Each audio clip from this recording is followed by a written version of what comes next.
Kaip sekasi fizikos olimpui? Irgi moksleiviams skirta veikla. Ačiū. Taip, laba diena. Čia jau šiek tiek esu praeitoje konferencijoje propagavęs fizikos olimpą. Irgi yra moksleiviams, jauniesiams fizikams skirta mokykla, bet jos misija truputį kita, jeigu palyginsime su fotonu. Ir ypač, kol tas fotonas buvo Šiauliuose, ten tos veiklos buvo atskirtos. Bet dabar kuo ypatinga fizikos Olimpo kaip po mokyklos paskirtis, misija, pavadinkim. Šiaip tai kitais metais sueina 30 metų, kai įkurtas fizikos Olimpas. Kokios buvo prielaidos, aplinkybės, kaip susikūrė tas fizikos Olimpas. Lietuva pradėjo dalyvauti tarptautinėse fizikos olimpiadose. Va čia daug kas siejasi su kitu pranešimu. Eugenijus Chmeliovas papasakos detaliau apie pačias olimpiadas. Bet toks kertinis momentas, kodėl įsikūrė ta fizikos Olimpo mokykla, tai bandymas pakelti fizikos jaunųjų fizikų lygį, kad galėtume deramai konkuruoti su pasaulinėm garsenybėm, su pasaulyje geriausiais fizikais. Tarptautinės fizikos olimpiados jau vyksta gana seniai, dabar 52 ar kelinta jau čia buvo olimpiada. Ir tose olimpiadose dalyvauja apie 90 šalių, tai pačio aukščiausio lygio varžybos intelektualinės. Todėl norėjosi, kad ir Lietuva deramai atstovautų ir šaliai, ir mūsų moksleiviai gerai pasirodytų tose olimpiadose. Plius dar sutapo toks dalykas, kad tuo metu mokytoju dirbo Petras Jonušas, jis dabar jau toks verslininkas, jis neužsiima grinai pedagogiką, bet jo buvo entuziazmas, jo noras įkurti tą mokyklą. Jis turėjo savo moksleivių ir jis pradžioj gana stipriai finansavo tą dalyką. Tai tokiu būdu susikūrė tas fizikos Olimpas. Reikėtų pasižiūrėti į programą, aš čia truputį detaliau pažiūrėsiu, kokias ypatybės tos programos, fizikos olimpiadų programos. Tai ir teorija, ir eksperimentas, ten vyksta apie 10 dienų tos olimpiados ir 2 dienos konkursams, būtent teorija ir eksperimentas. Todėl reikia ir teoriškai pasiruošti, ir eksperimentiškai pasiruošti.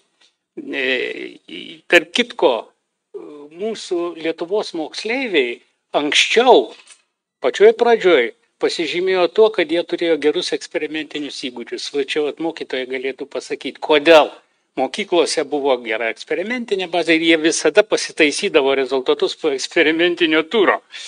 Dabar antras dalykas, tai matematikos žinios, matematikos reikalavimai.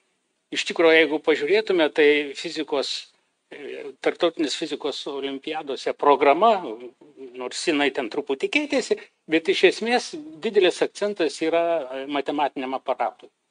Tai praktiškai, mes žinom, anksčiau skirstė tą fiziką į elementarioji fiziką ir bendroji fizika. Tai ir būdavo netgi vadovėliai atskirai. Elementarioji fizika tai ten, kur nėra aukštosios matematikos, o bendroji fizika jau apima visą universitetinę fiziką, pavadinkim.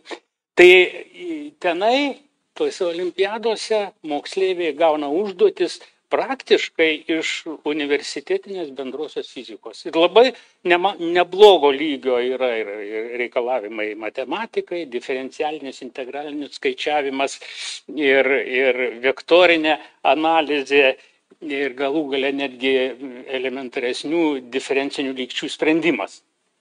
O, pavyzdžiui, aš kai mokiausi viduriniai, tai nebuvo jokios aukštosios matematikos. Dabar formaliai yra ten išvestinės, bet tai yra ištisa filosofija aukštoji matematika. Aš turėjau pirmą, antrą kursą tų studentų. Ir aš paprastai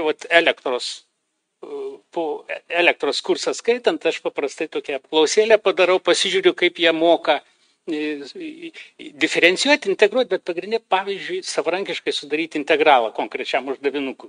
Tai kas įdomiausia, nors jau jie išėję ir matematinę analizę, tą kalkulus kursą matematiką ir jau fizikos uoste, koks turbūt 10% tik tai sugeba daugiau mažiau orientuotis. Nors atrodo viskas aišku.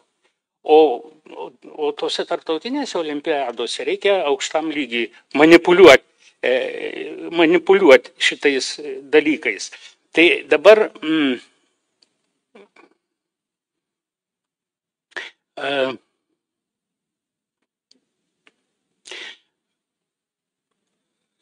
jeigu kalbėtume apie programas,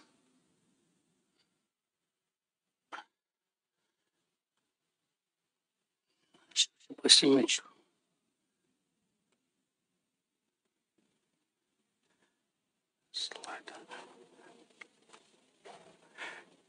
Taip, jeigu kalbėti apie programas, tai galėtume palyginti tarptautinės olimpiados fizikos programą ir Lietuvos programas. Lietuvoje, kaip žinau, yra daugybė tų programų ir vidurinių mokyklų bendrosios programos, jas dabar modifikuoja, bet tai yra bendrosios programos, brandos egzaminų programos ir paprastai mokytojai vadovaujasi būtent šitą brandos egzaminų programa. Galų gale yra Lietuvos olimpiadų fizikos programa. Tai dabar kuogi vadovautis? Tai dabar, jeigu mes pasižiūrėtume, taip, aš norėčiau atsidaryti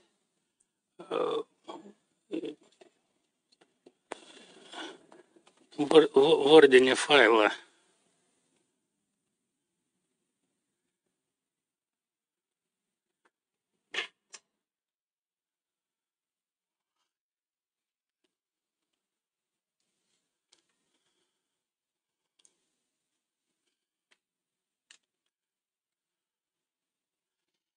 Bet čia yra išversta į lietuvių kalbą tarptautinės olimpiados programa. Tai jeigu mes pažiūrėtume,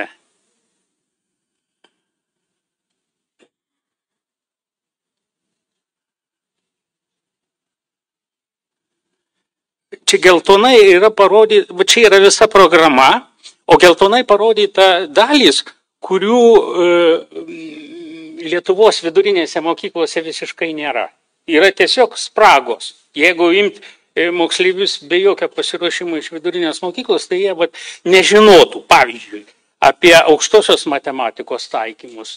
Nors formaliai ten kai kur yra įdėta dabar, bet apskritai tai jie nemokėtų taikyti.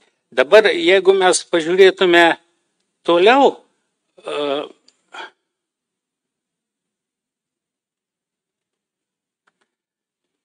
tai, pavyzdžiui, mechanikos. Mechanikos, va čia geltonai pažymėta, ko visiškai nėra viduriniai mokykloje. Tai, ko nėra viduriniai mokykloje, va mechanikoje, pavyzdžiui, apie vektorius labai tenai minimalios žinios yra. O čia reikia faktiškai vektorinę analizę atlikti. Ir skaliarinė, ir vektorinė sandoga, visą šitą jau turi mokėti. Kūnų judėjimas su kintančia mase, reaktyvinis judėjimas, visiškai nėra viduriniai. Ten reikalingas tam tikros diferencinės, nesudėtingos, bet lygtelės. Viduriniai mokykloje nenagrinėjama. Darbos gravitacinėme lauke. Va čia visur aš pažymėjau tuos geltonai, tas spragas, tas sritis, kurių visai nėra. Aš jau nekalbu apie tai, kad ir kitose srityse, čia kur, pavyzdžiui, energijos judesio kiekio, tvermės dėsnis, visą kitą, tarptautinės olimpiados yra žymiai giliau. Tai dabar, tai aš čia kalbu apie motyvus, kodėl mes, reiškia, fizikos olimpą steigėme. Vat norim užpildyti šitas spragas. O dabar kieto kūno mechanika, o ypatingai kieto kūno mechanika, kaip nekeista, mes kieto kūno mechanikos vidurinėje mokykloje iš vis nėra. Inercijos momentą vaikai išpučia akis, jie nežino, kas tai per daiktas yra. O tarptautinėse olimpiadose ten aukščiausiam lygiai yra visur taikomas inercijos momentas, kieto kūno mechanika ir atitinkamai visa dinamika, visa kita. Tai čia galima būtų ir daugiau kalbėti, bet aš sakau, čia tik tai kaip pavyzdys yra krūvos. Pavyzdžiui, judesio kiekio momento atvermės dėsnis. Moksleiviai nežino. Žodžiu, steigiant tą fizikos olimpą ir sudarant programą, pagal kurią ten moksleiviai mokosi, buvo būtent atsižvelgta į šitas spragas. Ir būtent jos užpildyti, nes iš tikrųjų tai mesgi neturim galimybės visą fizikos kursą išėti. Tai būtent akcentai buvo į tuos dalykus, kurių nėra.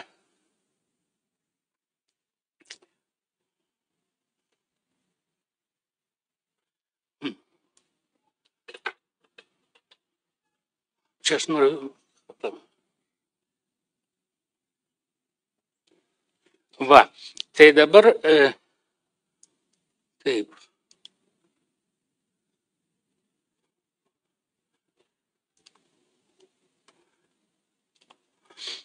Kaip mes atrenkame į fizikos olimpą? Paprastai didžioji masė, 90 ir daugiau procentų moksleivių, yra atrenkami pateikiant informaciją respublikinėse olimpiadose 9-okam.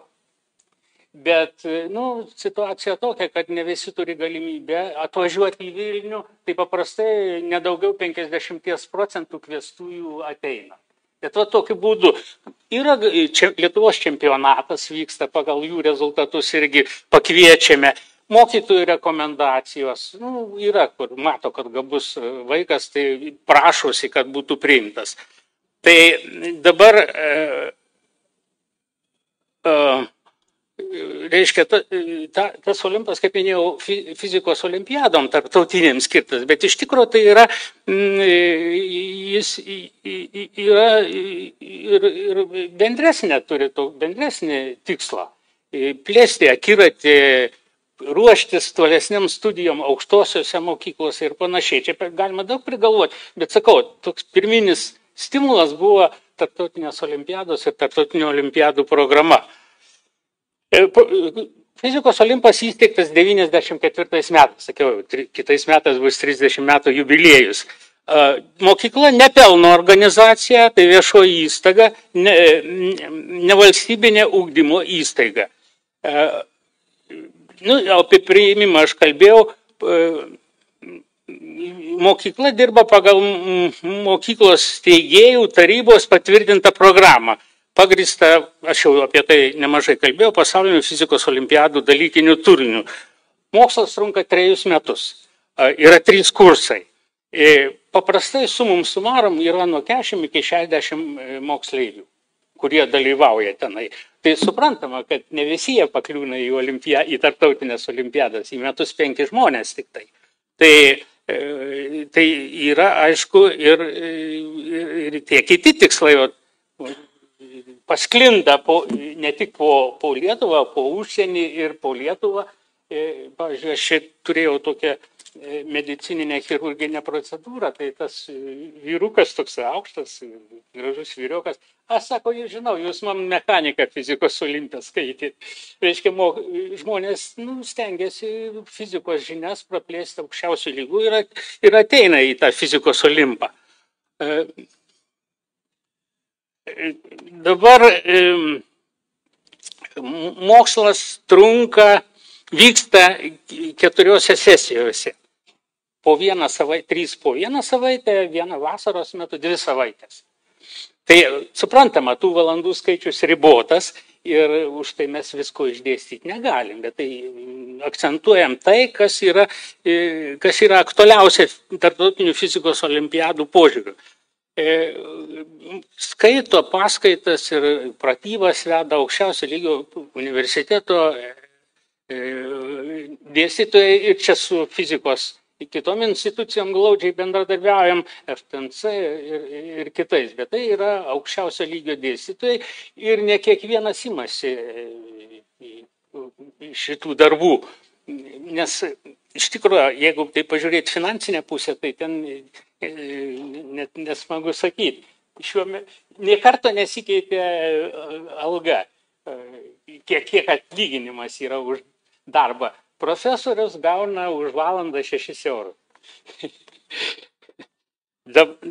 Dabar, bet čia netame reikalas, niekas dėl to daug pretenzijų nereiškia, yra pagrindinis dalykas toks daugiau entuziazmas. Moksleiviai sesijos metu moksleiviam perskaitoma 700 valandų paskaitų, yra savarankiškai sprendžiami sudėtingi uždaviniai, netokie paprasti, bet patys sudėtingiausi, su mums marom iki daugiau kaip 1000 uždavinių ir atliekami eksperimentai, čia reikėtų padėkoti universitetui, būtent eksperimentą naudojamės fizikos fakulteto mokomųjų laboratorijų eksperimentinę bazę, auditorijomis ir jie tokiu būdu bando ir tos eksperimentinius įgūdžius plėsti. Dabar aš gal tada dėl pavyzdžio, čia yra tvarkaraščio pavyzdys, bet aš gal čia jau nesustosiu, bet čia reikėtų atkreipdėmėsi į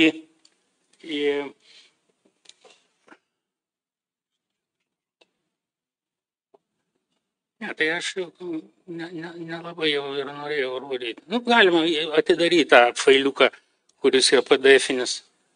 Gerai. Baigus tą mokyklą yra išduodami pažymėjimai, bet nėra visiems, bet be jokių išlygų išduodami. Turi atlikti tam tikrus reikalavimus, turi išlaikyti, parašyti tam tikrus kontrolinius darbus, surinkti tam tikrą balų sumą ir tik tada jie gauna visavertį pažymėjimą. Jei negauna pažymėjimą, kad lankė mokyklą. Taip, kad čia nėra taip, kad jau visiems būtų dalinami.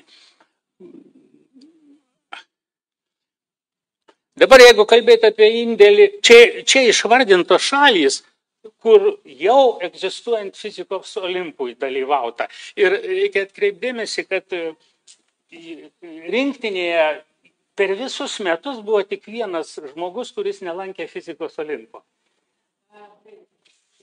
Tai reiškia, ką tai reiškia? Tai reiškia, kad tik fizikos olimpo į rinktinę čia galėtų Evgenijus papasakoja daugiau, į rinktinę ne bet kas priimami patys geriausi. Yra daroma atranka, stovyklos, visa kita ir rezultatas, faktas toks. Bet reiškia dalyvauta ir Australijoje, Norvegijoje, Kanadoje, Islandijoje, Italijoje, Jungtinėje karalystėje ir taip toliau. Reiškia, ir praktiškai iš visų olimpiadų yra parsivežti medaliai. Ir sakau, čia yra visi fizikos olimpo moksleiviai. Dabar, jeigu pažiūrėtume dalį kitų moksleivių, kurie nevažiavo ir kurie ir važiavo į tarptautinės, jie studijuoja, didelė jų dalis studijuoja vedančiuosiuose pasaulio universitetuose. Ypač pamėgta Jungtinė karalystė, Kembridžas. Ten yra daugiau kaip 20, o gal ir dar daugiau 20 moksleivių, kurie baigė fotoną. Ir tą lygį galima pailiustruoti tokiu pavyzdėliu. Tokia labai gabi buvo, dabar man atrodo jau gal doktorantūrą baigė, nežinau dabar, bet tada jinai pirmas vietas užiminėjo Lietuvoje ir jinai pasirinko Kembridžą. Ir, žinot, atvažiuoja kiekvienais metais iš Kembridžo ir iš kitų, matyt, aukštųjų mokyklų ir daro tokį interviu. Pasižiūrėti, kas čia per lygis. Tarp kitko labai aukštai vertina tarptautinės olimpiadas. Ir tai Gambijai sako, bet dabar tu gauni tokią užduotį. Cilindras arba ritinys juda nuožuline plokštuma. Keli atvejai nėra trinties, yra didelė trintis ir dalinai praslysta. Ritinys yra vienalytis, antras atvejas, reiškia, vamzdukas ir visa masė sukoncentruota ties ašimi. Bet sako, tu šitą dalyką gali tai paaiškinti. Vat sako, sėsk, pasiruošk paaiškinti. Aš sako, galiu nesiruoškus paaiškinti. Ir iš tikrųjų jinai atėjo, puikiausiai viską išdėstė ir kas įdomiausia, kad būtent šitą uždavinį mes nagrinėjom fizikos olimpe. Ir buvo visa paskaita skirta šitam. Tai paskui tenka kalbėtis jau su besimokančiais Oksforde ir Kembridže pagrindinai.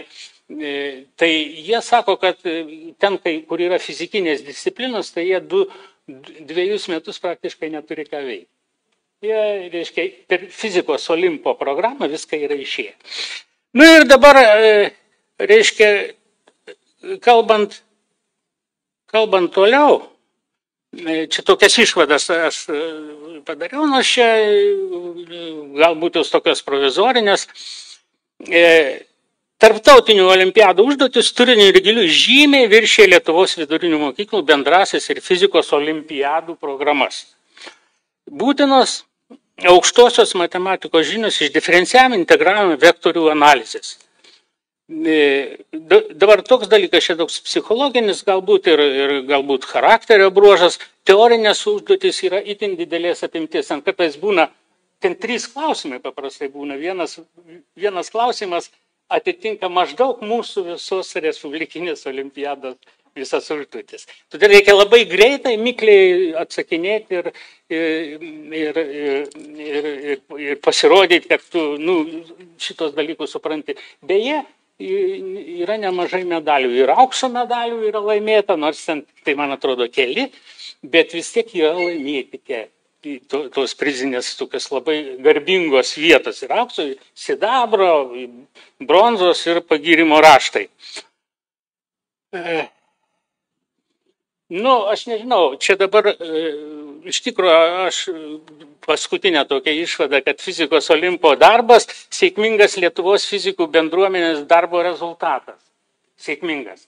Bet iš tikrųjų galima būtų prisidėti labiau. Ir fizikų draugija, jeigu paimtume, tikrai galima būtų laukti didesnio indėlio. Bet čia, žinoma, galima įvairiai samprotauti,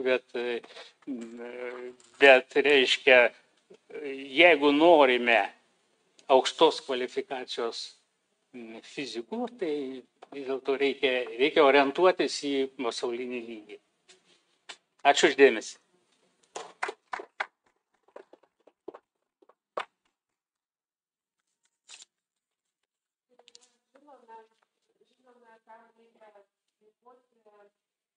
Štus mūsų jaunųjų fizikų pasiekimus tarptautinėse olimpiadose.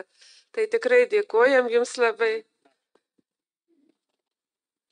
Ir čia irgi suvenyras, priminsantis šitą jūsų pasisakymą, išmintingas mintis, tai visokiojopos jums sėkmės.